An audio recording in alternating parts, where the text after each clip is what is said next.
Hi everyone and welcome to Book Boop. My name is Rachel and welcome to my April TBR video where I'm going to talk about all the books I'm hoping to get to in the month of April. I have a pretty decent stack of books here ranging from middle grade to YA to graphic novels to adult, all sorts of different types of genres, all different types of books, so I'm excited to jump into these. I have to admit, I've been really enjoying jumping into a recent read style format for my book reviews because it kind of lifts a little bit of the pressure off of trying to get to every single one of these books within an entire month. I'm not really sure why that is. It just takes that pressure off for me. So I may or may not get to all these books in April. I probably won't. There's a lot. Some of them are really thick. Some of them look like they're going to take a lot of effort to get through, but I'm going to do my best. Let's go ahead and talk about the first book that I'm actually almost done reading. It was in my March TBR and I didn't get to start it until March 31st, so technically it's more of an April book, and I probably will finish it today, and that is Our Dark Duet by Victoria Schwab. This is the second book in her Monsters of Verity duology. If you haven't heard about this duology before, it is a YA dystopian style series where we follow two characters, Kate and August. Kate is from the north side of the city of Verity and August is from the south side of the city of Verity. An interesting thing has occurred in this particular universe to where monsters are born out of violence. For example, if someone murders somebody else, a monster is created and born. And Verity kind of reminds me a lot of Gotham from Batman. So it's a very dangerous city. There's a lot of violence in the city, and because of that, there are a lot of monsters. So many, in fact, that the monsters are starting to take over the humans. So it's a very dark type of dystopian story, but I really like it a lot. August is probably my favorite character. He's actually a monster. That is not a spoiler, I promise. It's in the description. But he actually uses music as a weapon. He plays the violin and he's able to reap souls with his violin, which is so BA, and I love it. I love it when music is used almost like, not necessarily like a magic system, but as a weapon. How cool is that? I'm really loving it. I am terrified to finish it. I just have the littlest bit left. Some other people I know that have read this duology, the ending kind of destroyed them. So I want to know what happens, but I don't want to know what happens at the same time because Victoria Schwab has a tendency to destroy me sometimes. So I'm afraid, but I'll definitely be finishing this one in April. I'm excited to finish that one up. The next few I'm going to talk about are ones that I don't have in my hands right now, and I'm waiting to get to my turn at the library. So let's go ahead and talk about those. One of those is Map of Stories by Anna James. This is the third book in the Pages & Co. middle grade series. If you've never heard of this series before, it is one of the most peak cozy series I have ever read. I love it so very much. The first book is so dear to my heart and I love it.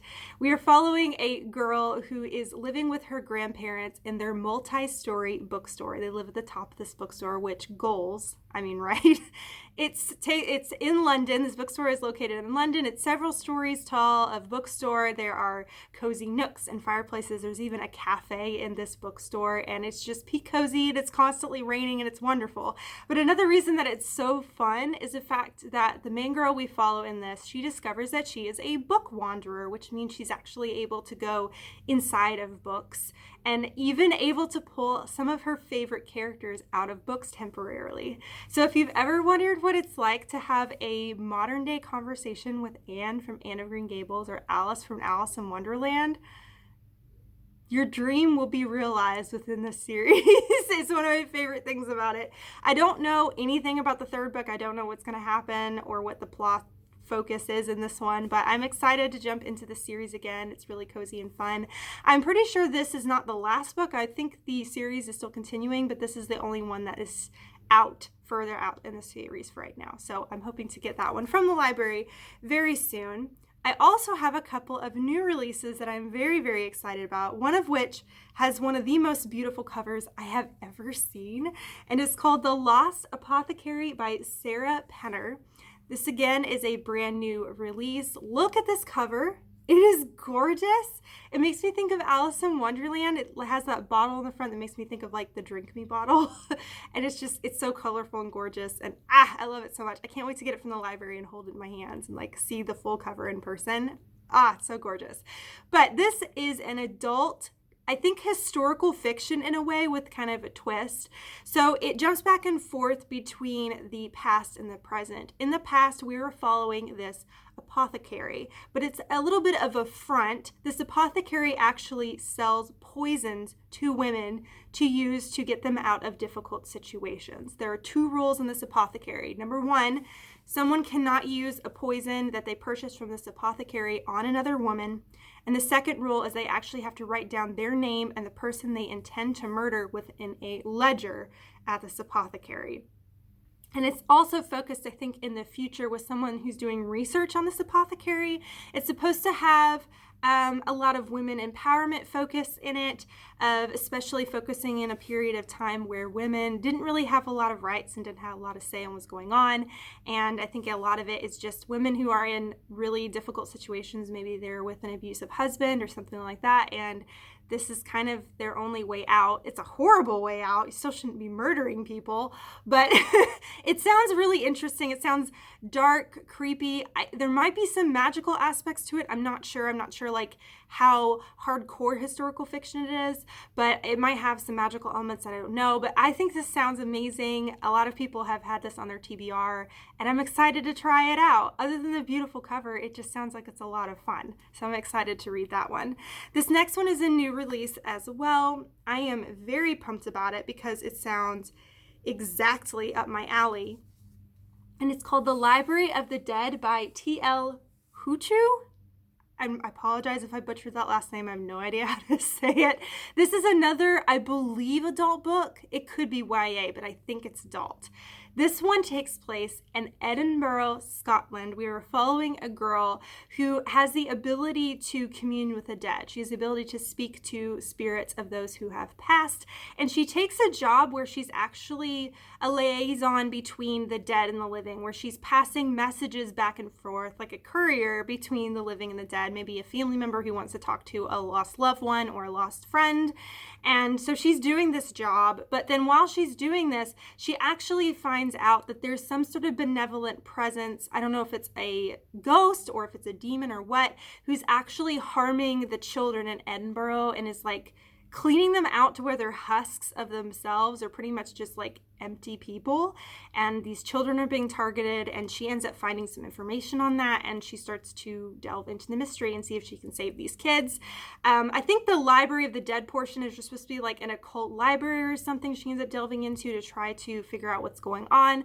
It takes place in Edinburgh, which sounds amazing. I really love Edinburgh. I've never been, but I've read several books that have taken place in Edinburgh, and just sounds like such an amazing place with lots of history and lots of spooky stories surrounding it as well. And I think it's going to be a lot of fun. I believe it takes place in the past. Like, I think it takes place in the 1800s, maybe. I could be wrong about that, but I think it takes more place in the past, and it sounds like a lot of fun. So if it's spooky, ghosty, and takes place in Edinburgh, I mean, like, it sounds like everything I love. So I'm very excited about this one. I think it's going to be a lot of fun. And again, that one's a recent release as well.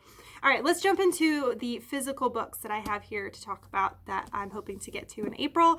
One of them is the second book in a series. It is called Peter and the Shadow Thieves by Dave Barry and Ridley Pearson. This is the second book in the Peter and the Starcatchers middle grade series, which is, I believe, 5 books long. It's a little bit of an older series, but it is actually kind of an origin story for Peter Pan and Neverland and Tinkerbell.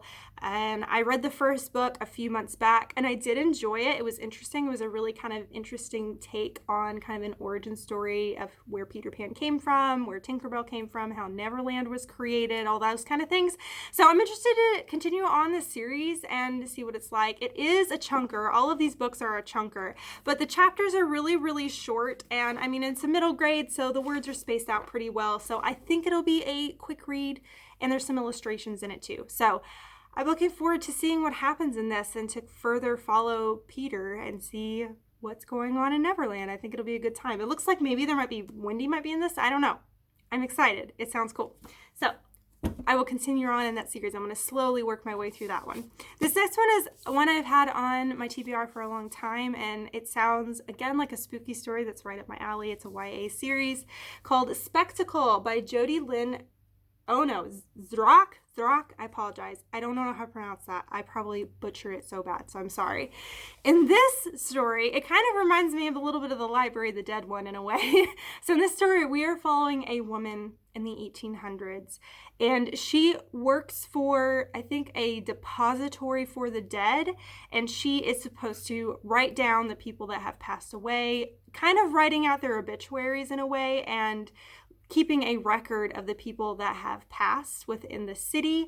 And when she's doing that work and she's working with writing down a certain person's death and who it is, she has a vision of the person that she's writing about, that this person has been murdered.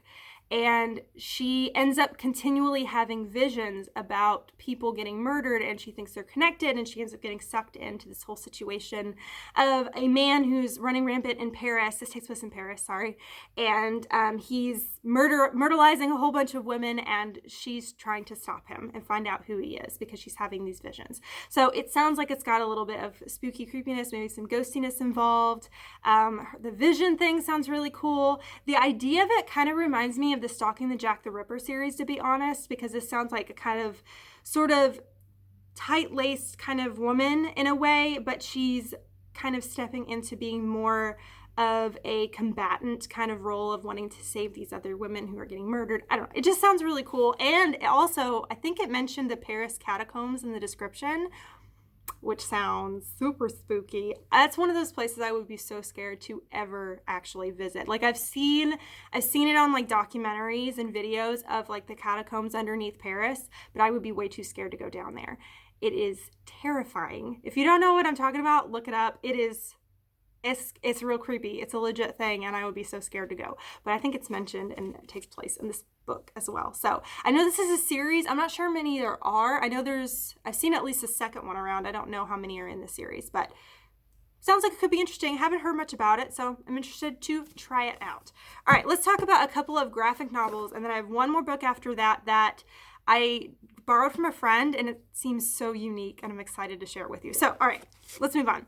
So these next two books that are graphic novels I borrowed from my sister-in-law, Shelly. So Shelly, thank you so much for letting me borrow these. One of them is called The Creeps, a Deep Dark Fears collection by Fran Krause.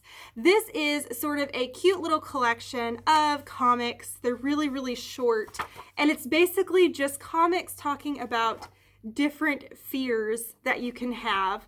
It says an eerie collection of comics about our deepest and darkest fears that will surely give you the creeps. I think this one sounds like a lot of fun and a really quick read. I think this would be a great one to read in the fall, but I think it'll be a lot of fun just to kind of read through, see which ones hit home for me. Some of them I might be like, oh yeah, that does really scare me. That is legitimately something I'm afraid of. And some of them might be kind of goofy and be like, why would someone be afraid of that? So I think it'll be fun to read, and it looks like a cute art style. So I'm excited about that one. The other one that also my sister-in-law let me borrow is called Through the Woods by Emily Carroll. This one, I'm not really sure exactly what it's about. The description sounds really cool though. It says 5 mysterious, spine-tingling stories follow journeys into and out of the eerie abyss. Come take a walk in the woods and see what awaits you there. So I think it's just different stories in here. I don't know if they're connected, but I do know they look creepy, really dark. From what I've flipped through before, there are some parts that look really, really gory. So, oh yeah, like that looks super creepy. There's a lot of red going on there. Lots of blood dripping. It looks pretty creepy, but I think it's going to be a lot of fun. The art style is really, really pretty. And I've had this one on my TBR for the longest time and was so excited my sister-in-law had this because my library does not have it. So I'm excited to give it a try and get into some more graphic novels. I think it'll be fun. All right, this last book, I don't know how to explain.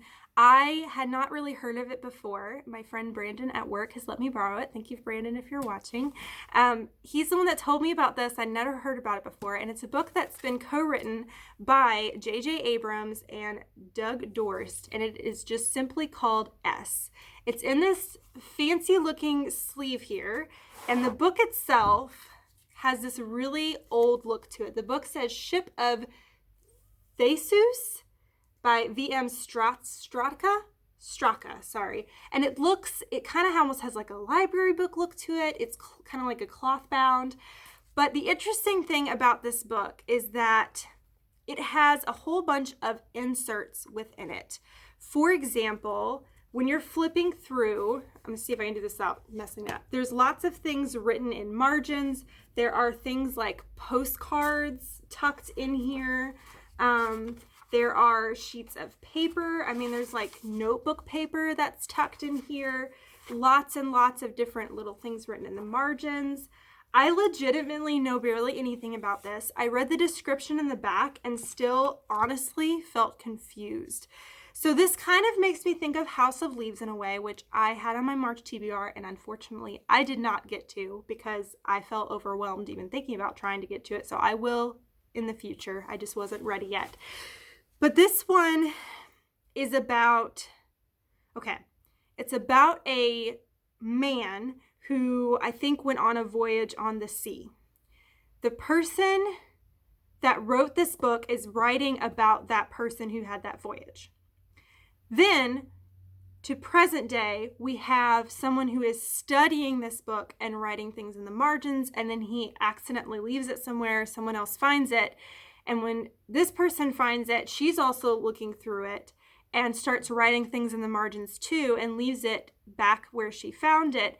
And this sort of friendship happens between these two people, and they end up kind of like going back and forth, writing down different things. I don't know. It's supposed to be very mysterious. I don't know if it's spooky, but just the fact that it's written like by J.J. Abrams, that sounds, or at least like the idea, brainchild of it is J.J. Abrams, sounds really interesting. I know that is the most vague description of this book. Like I said, there's a long description on the back, and I read it like twice, and I still am not 100% sure what this book's about. But my friend was like, make sure you read all the notes in the margins. They are important. Don't skip anything. I mean, just look at this stuff. There's like an entire sheet in here. Like, it's just, there's so much. It feels overwhelming to look at, but it looks so cool, and it's like made to look like an old book. Anyways, I'm done blabbering about this. I feel like I've blabbered about this book for a while. So I'm going to try to read this one in April. I may try to read this and like have another book on the side to read with it, so that I'm not having to fully overly engulf myself in this, because I feel like this one's going to take all month to read, to be perfectly honest, to really sink my teeth into it and make sure I'm not missing anything. So those are all the books I'm hoping to read in April. I probably won't get to them all. I will get to as many of them as I can, but I'm excited about them all. I think they're going to be fun. Let me know down below if you have read any of these books, or maybe if there's some of them you haven't heard before that you're like, oh, hey, I might add that to my TBR. Let me know what you're planning to read in April. I would love to know. Also, if you've made it this far, leave an emoji down below. Leave a flower emoji. Leave a bunny emoji down there because tomorrow is Easter when I'm filming this. So put a bunny on there. I would love to have that down there. Just to let me know that you all stuck around, because that's so sweet of you if you're here till then. On this side of my video is my logo. If you click on that, you can subscribe to my channel, follow me in my book journey. On this side over here is a suggestion for another video if you want to watch another one right now. But thank you so much for watching. You rock, and don't forget to keep reading. Bye!